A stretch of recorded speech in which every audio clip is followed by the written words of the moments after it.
Esse tema, meu filho deficiente e agora.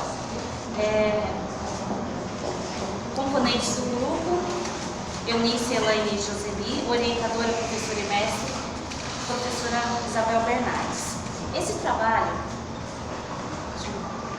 trabalho que apresentaremos foi realizado uma análise sobre as dificuldades e desafios que a mãe enfrenta quando descobre que terá um filho com deficiência, em específico a síndrome de Williams. O nosso objetivo geral é salientar a importância da mãe ter um respaldo de uma equipe multidisciplinar para que possa dar orientações para a mãe em relação aos cuidados do filho. O nosso objetivo específico é demonstrar que, historicamente, o deficiente ele é visto na sociedade com preconceito. E devido a essa cultura, a mãe ela não está preparada a viver esse novo momento. E gerando nela muitas angústias, depressão, mas assim, ela precisa, mas se a mãe tiver um apoio de uma equipe médica, uma equipe médica auxiliando ela nos cuidados, uma equipe de saúde estruturada, conhecedores dos principais sintomas e tratamentos da síndrome de Williams, a mãe ela vai se sentir mais segura e haverá uma maior aceitação da família em relação à deficiência da criança. Destacar também o papel essencial do assistente social no acolhimento desta família na área da saúde. A metodologia utilizada foi a de natureza qualitativa, bibliográfica e análise estrutural histórica dialética marxista. As nossas referências teóricas principais foram Silva 87, Doutora Lopes 2003, que fala sobre as características da síndrome de Williams, Duarte 2013, Neto 1999, Yamamoto 2016 e Guerra. Esses três são os principais que falam sobre a atuação do assistente social. Nesse primeiro capítulo, o formato da exclusão, um panorama da deficiência, foi realizado um resgate histórico do deficiente na história do mundo, no Brasil e no mundo, mostrando que desde a antiguidade, em alguns continentes, o deficiente ele era excluído da sociedade, mas com o decorrer das décadas, houve avanço social e o reconhecimento dos seus direitos e implantação de políticas sociais protetivas. As primeiras políticas públicas voltadas para os deficientes no Brasil, a gente vai falar das décadas de 70, que foi uma década marcada por grandes transformações que atingia toda a esfera social e houve um avanço nos movimentos sociais que lutavam contra o regime militar, contra a pobreza e repressão, iniciando assim uma abertura na política. Devido a essas reivindicações, houve a união de grupos médicos e outros profissionais que se preocupavam com a saúde pública, realizando o movimento da reforma sanitária. Esses sanitaristas, em seu contexto, ele buscava a universalidade da saúde e, através desse movimento, foi possível oficializar a Constituição Federal de 1988, datada do dia 5 de outubro de 88, tendo a participação ativa da população na sua elaboração. Também teve a criação do Sistema Único do SUS, regulamentado pela Lei 8080 de 1990, a Lei Orgânica da Saúde, com a finalidade de alterar a situação da desigualdade, obrigando o Estado a ser responsável pela saúde da população e fortalecimento da cidadania. A partir de 1978, ocorreu a reforma psiquiátrica, havendo a mobilização dos profissionais da saúde mental, dos pacientes e dos familiares de transtorno mental e seus familiares. Houve também um fortalecimento maior com a participação dos sanitaristas. Esse movimento tinha como bandeira a luta pelos direitos dos pacientes psiquiátricos de todo o país. E através desse movimento foi possível a criação de redes e cuidados efetivos, leis de proteção e fechamento de manicômio. Segundo Souza, 1997, a maior exclusão do deficiente é a falta de informação. Segundo ele, os deficientes precisam ter o apoio de todos para que eles possam se apropriar e efetivar a sua cidadania garantida e garantias conquistadas ao decorrer da história. 1.2, ele fala sobre a diferença entre síndrome e doença. Segundo Puchalas e Farias, elas falam que a diferença entre síndrome e doença é muito importante ser dita. E elas são diferenciadas através do CID-10 e da CIF. A CIF é o Código Classificação Internacional de Funcionalidade e Incapacidade de Saúde. Ela foi publicada em 2003 para complementar o CID-10 e Lima, ele fala e explica sobre, Lima fala a diferença entre síndrome e fala que a síndrome ela não é uma doença e não tem cura, porém ela pode ser tratada. E a doença, ela já pode vir a ser uma síndrome. E neste contexto a gente vai falar sobre a síndrome de Williams, que a autora Rossi, ela descreve a síndrome como uma doença que é uma desordem genética rara no cromossomo 7 e que ainda não tem os estudos do porquê que o feto adquire essa síndrome. E a Associação Brasileira de Síndrome de Williams, ABSW, elas explicam como a pessoa pode estar fazendo o exame. Eles falam que o exame tem que ser feito por gineticista, onde eles pedem um exame específico para poder confirmar o diagnóstico. E esses exames podem ser feitos tanto na associação quanto em hospitais que são parceiros, como o INCOR, Clínica, entre outros. No capítulo 2, Merigo fala que as famílias são compostas por pessoas que decidem morar junto, assumindo a responsabilidade uns pelos outros. E após a guerra, a família ela vem se configurando.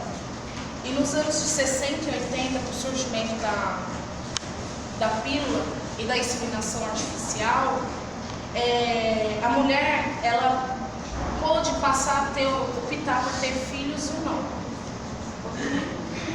Assim, no século XX, surge um novo modelo de família, que é a monoparental, no qual os genitores, um dos genitores assume a responsabilidade do filho e com esse direito ao divórcio, a mulher, com o direito ao divórcio, o aumento de famílias chefiadas por mulheres aumenta, onde elas assumem a responsabilidade do lar. E em nossa pesquisa sobre os cuidados da criança com síndrome de Williams, foi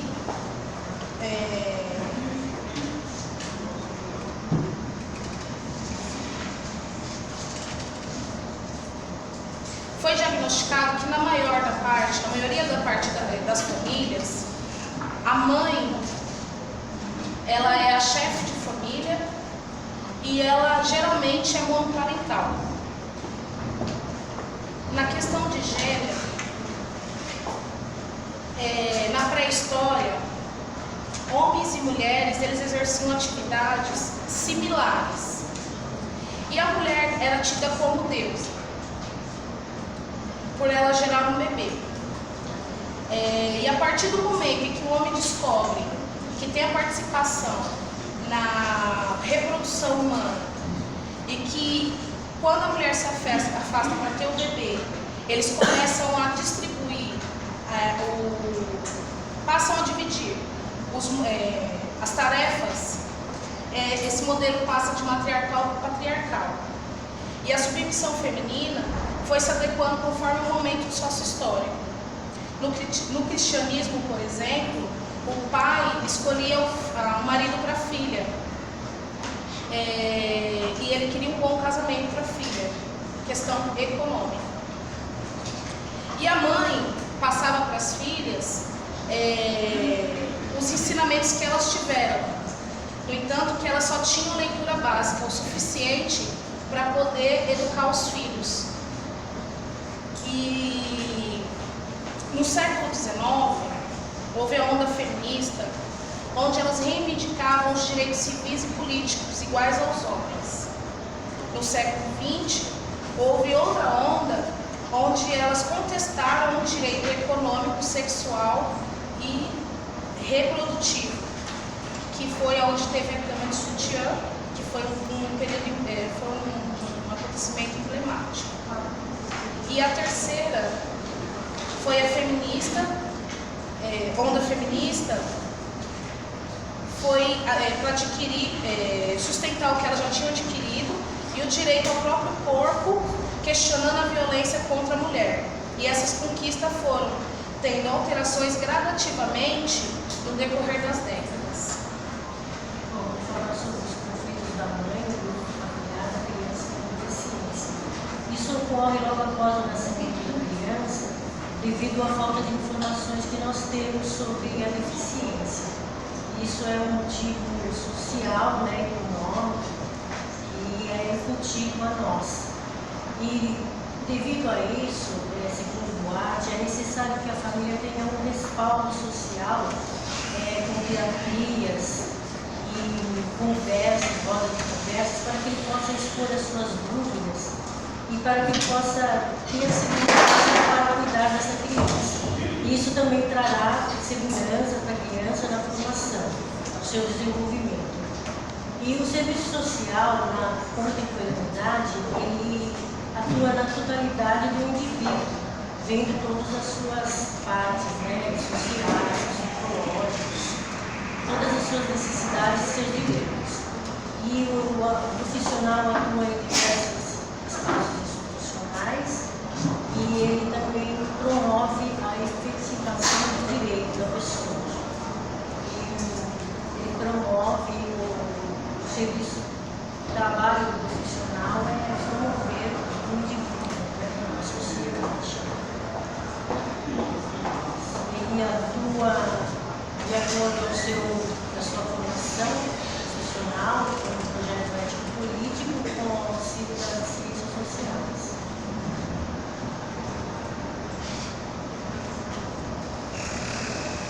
Nas nossas considerações finais, nós chegamos à conclusão que a família vai precisar de um apoio social, porque como a nossa sociedade exclui o deficiente, ainda que não de forma clara, porque a Constituição Federal, o LOAS e a assistência social fala sobre que todos os indivíduos têm o mesmo direito perante a sociedade. Porém, de acordo por interesse do capitalismo, e isso é muitas vezes negado aos deficientes, e a outras até categorias da sociedade. Então, nesse sentido, o assistente social ele deve aprimorar os seus conhecimentos para que ele possa intervir na situação, na realidade dessa família, efetivando, buscando a efetivação dos seus direitos sociais, dos seus direitos também, e também para que esses pais possam ter um bom desenvolvimento para criar essa criança, um bom andamento das suas vidas psicológicas, sociais, e seus direitos, para que eles possam ter condições de fazer com que essa criança possa desenvolver os seus potenciais, porque a criança com síndrome de Williams, ela tem muita capacidade de desenvolver os seus potenciais, depende unicamente de a pessoa ter um conhecimento. E para isso ela vai precisar desse auxílio multidisciplinar junto com o assistente social.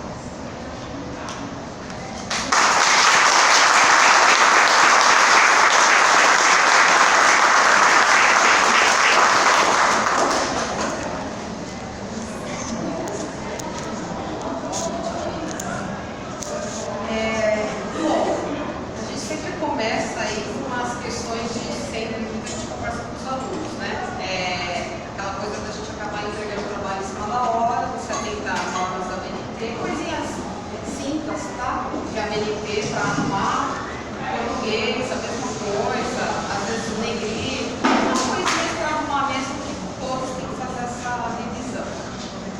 Bom, o trabalho de vocês é um trabalho com um tema bem interessante, né? Quando você lê o tema, meu filho deficiente, e agora, né?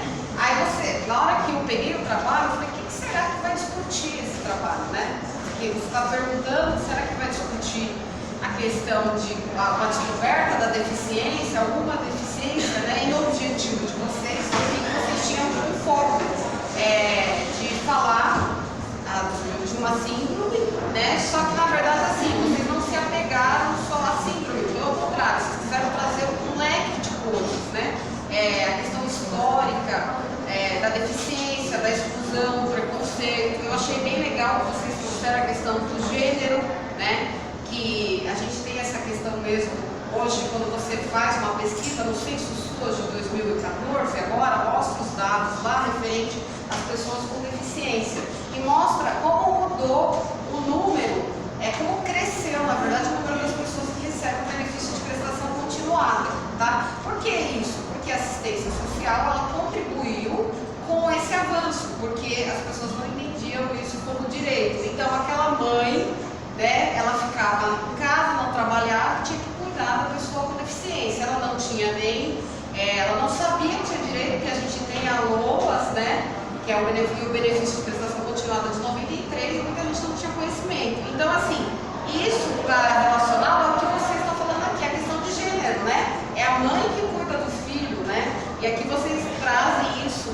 Aqui vocês também trazem a questão do conflito da mãe com o grupo familiar, né? Eu até acho, na verdade, nessa parte, vocês, como vocês estão falando, meu filho é deficiente agora, eu acho que essa parte vocês poderiam ter discutido mais, até porque essa parte é uma parte muito interessante.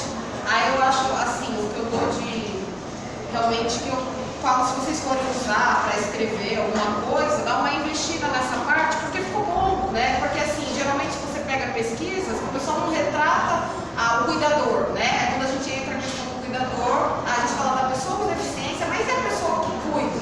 Então aqui vocês conseguem tratar um pouquinho dessa questão da mãe, desse grupo familiar, né? Como que essa mulher é vista, aqui retrata, né? Vocês colocaram aqui também o serviço social e atuação profissional, vocês colocaram, bem interessante. Eu também acho que faltou, na minha opinião, aqui vocês fizeram uma parte muito legal das políticas públicas, que vocês fizeram uma contextualização histórica.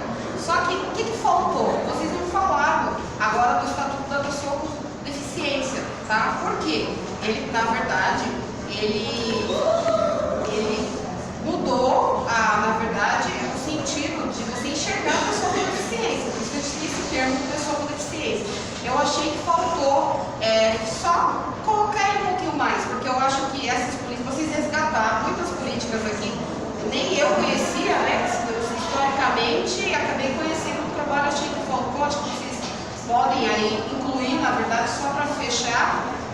E outra coisa que eu achei que faltou também no trabalho, para ele ficar melhor, quando vocês falam de políticas públicas, né, a assistência social hoje, ela tem aí os trabalhos que trabalham com pessoas com deficiência, né? E aí o que acontece? É bem interessante, na verdade, o trabalho, como que é visto a pessoa com deficiência e como é desenvolvido. Talvez citar um pouco sobre isso, que também está relacionado, porque hoje essas mães, né, também hoje usam a assistência social, os serviços, né, para levar o seu filho que ele não poderia, né? A gente tem hoje aí o CRD, que é o Serviço de Referência para a Pessoa com Deficiência, que ele tem um centro de convivência, onde esse deficiente, a mãe pode deixar lá, ele ficar meio período e leva na casa, né? Isso a gente não tinha antigamente.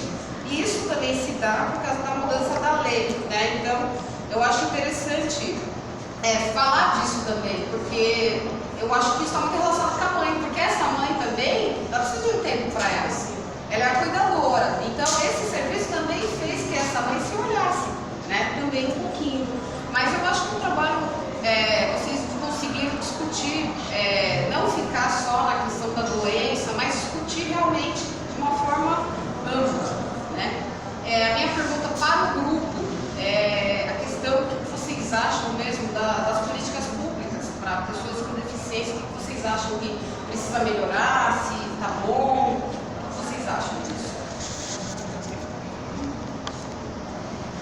Nós acreditamos que as políticas públicas hoje para o deficiente, eles melhoraram muito, né, em vista do que era, né, e veio no contexto histórico.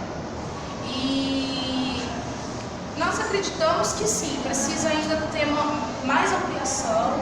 Como o nosso tema ele é referente à mãe, eu apostaria muito em políticas públicas voltadas à mãe, né, à mãe, porque assim, para o deficiente hoje, ele tem bastante políticas que foi conquistada durante o tempo.